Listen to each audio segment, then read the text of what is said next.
যেমন আপনারা বিভিন্ন জায়গা থেকে লজ্জা অনেক কথাই বলতে পারি না, মানে আমাদেরকে আবার ব্যাপার হলে কি গণ অভ্যুত্থানের ভিতরে তারা আরেকটা ন্যারেটিভ দ্বারা করছে, আমাদের বিভিন্ন অনুষ্ঠানে দাওয়াত দিচ্ছে, তো আমরা তাদের অনুষ্ঠানগুলোতে যাই, একটা ন্যারেটিভ হয়েছে কি অনেক মানুষ মনে করে কি আমরা মনে হয় তাদের দলের সাথে সম্পৃক্ত, এবং সবাই কিন্তু টিটকারিটা মারে এভাবে বলে যে আপনাদের দল তো দুর্নীতি করে, আপনাদের দলের নেতারা তো দুর্নীতি করতেছে, এই টিটকারিটা কিন্তু মারে এভাবেই যে আপনার দলের নেতারা দুর্নীতি করতেছে, আপনারা ওই যে 400 কোটি যেটা কথা বললেন, কে সচিবালয়ে প্রভাব বিস্তার করতেছে, কে ডিসি অফিসে প্রভাব বিস্তার করতেছে, এগুলো কিন্তু আমাদের সবাইকে ধরে নিয়ে বলে।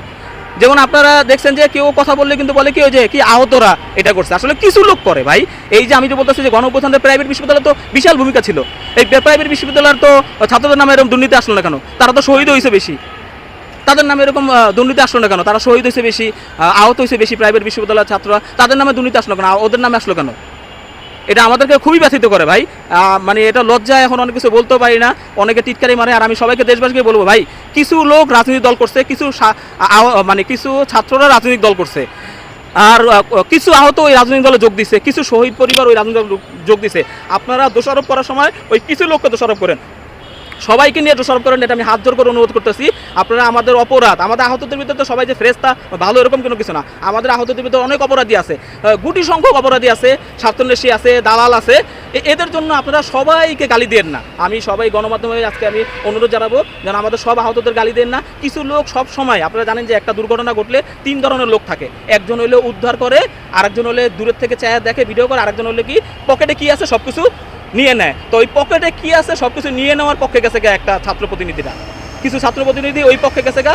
আর আপনারা গণমাধ্যম ওইটাই আসলে হাইলাইট করতেছেন, হাইলাইট করে আসলে সবার দোষ হইতেছে। আসলে সব সারা বাংলাদেশের পরিস্থিতি এরকম না, অনেক ছাত্ররা নাই এগুলোর ভিতরে, তারা ওই সব কোনো জায়গায় তারা নিজের বাবার টাকায় এখনও চলতেছে, পড়ালেখা করতেছে, তারা তো নিজের ক্যাম্পাসে ফিরে গেছে, কিন্তু তারা ওরকম জায়গায় যোগদান এই সংখ্যাটাই সবচেয়ে বেশি।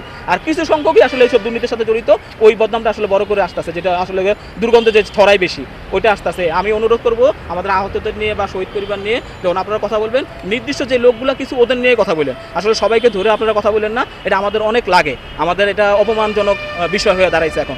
সবাই এই যে আমাকে বলে কি ওই যে যোদ্ধারা খারাপ, এই 24 এরা বলে যোদ্ধা, এরা বলে ই করে, মানে এরা তো খারাপ, এরা তো দুর্নীতিবাজ, এরকম আমাদের ঠিকঠাক না কথা বলে। এরা ওই জায়গা দখল করতেছে, এরা রাস্তা বন্ধ করে, এটা করে। আসলে কিছু লোক করে, কিছু লোকেরটা আসলে মানে মনে করেন যে হাতে গোনা 50-100 জন লোক, এই 50-100 জন লোকের জন্য আমাদের এই যে হাজার হাজার আহতদের বদনাম হইতেছে, হাজার হাজার শহীদ পরিবারের বদনাম হইতেছে।